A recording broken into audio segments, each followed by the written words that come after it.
Welcome to this episode of Compensation Insider. I hope today to share a few career tips. I shared them in my recent post in my 50 lessons for work and life upon my 50th birthday, which happened a few weeks ago. And I just wanted to maybe go a little bit into more details on some of those pieces of advice. And for those who know me and who have had the pleasure, or I don't know if it was always a pleasure, but to work with me, they will all smile when I say the first one, which is take notes, and take notes all the time. I have forced so many people who were working for me or who were even when at my clients, but I was like in a position where I could influence them to teach them to take notes all the time. And that makes such a big difference into your life.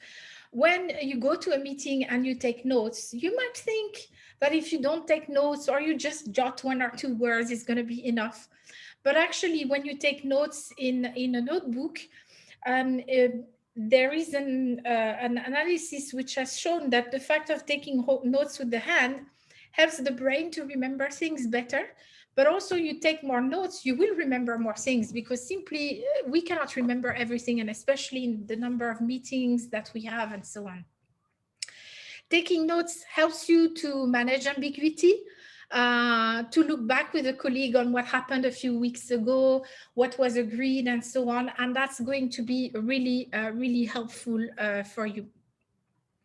The other tip that I would say is an important one is to do a weekly recap of your main activities.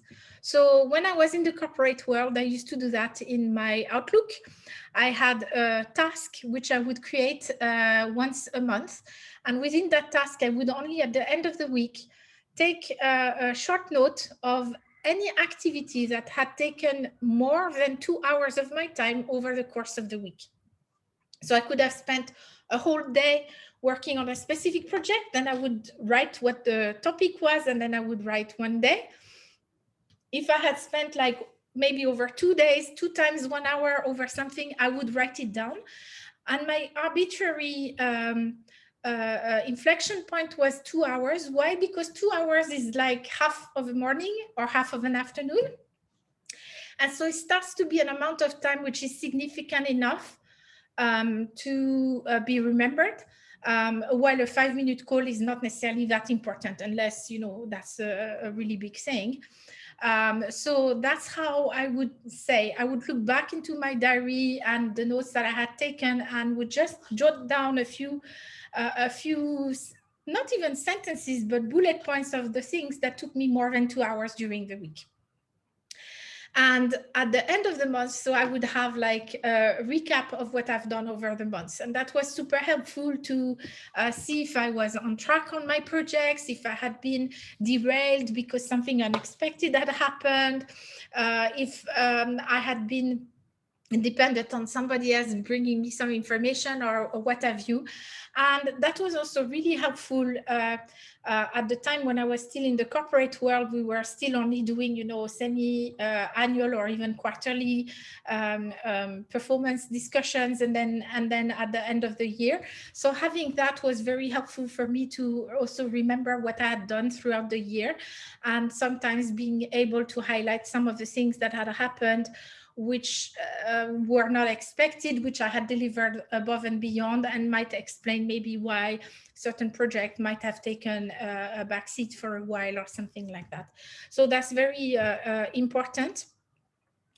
And that was also very helpful because the third tip that I want to share is to update your CV every year. So when you look back at those notes, it's easy for you to see the big projects and to update your resume. And why do I say that? Because I think that what we should aim to do is to always be learning, right? So always be growing our skills and so on. So if in the course of a year, it can happen sometimes we have not worked on anything specific that was new. We have done new work, but it's not like I've participated to a survey, but it was the same survey as last year. I analyzed it in the same way. I did the same methodology when I was updating my salary structures. That's fine. But my advice is to look at another year. And if you stay 2 years in a row when you haven't done anything worthy of being written on your resume as something new, my advice is really to try. For you, it's time to wake up and really say, either I find a way to start learning internally, or I need to look for another job. Because honestly, if you're not learning, if you're not growing, while the rest of the world is moving, you're actually going backwards. So you don't want to do that. And I find that the CV test is a good one, because on a CV, you only write the really important stuff. You don't write all the details of all the activities that you do. You write where you have done new things, added value, created something which is a legacy or what have you. So this is important. And if you're not able to at least update your CV in a little way every year, it's a bad sign, and it's maybe time to think of moving on.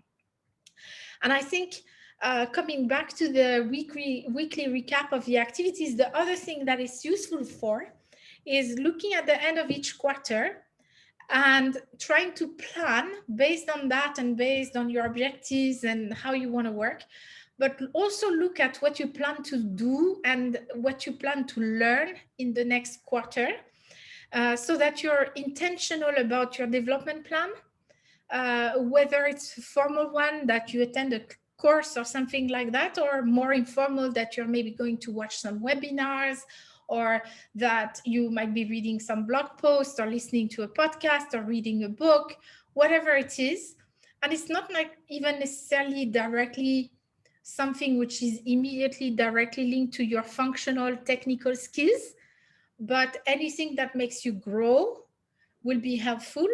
And looking at what you've done, and if you maybe can associate that you were feeling a bit uncomfortable because you didn't know enough, I don't know, for example, on sales incentive plan design, or on how to manage, the budget for salary increments or whatever, that then you say, okay, for next time, I want to learn how to do that. It's going to be good for me, and it's going to be good for the organization as well. So those were my tips, my quick tips for today. I hope you find it useful, and I will see you next week. Thank you.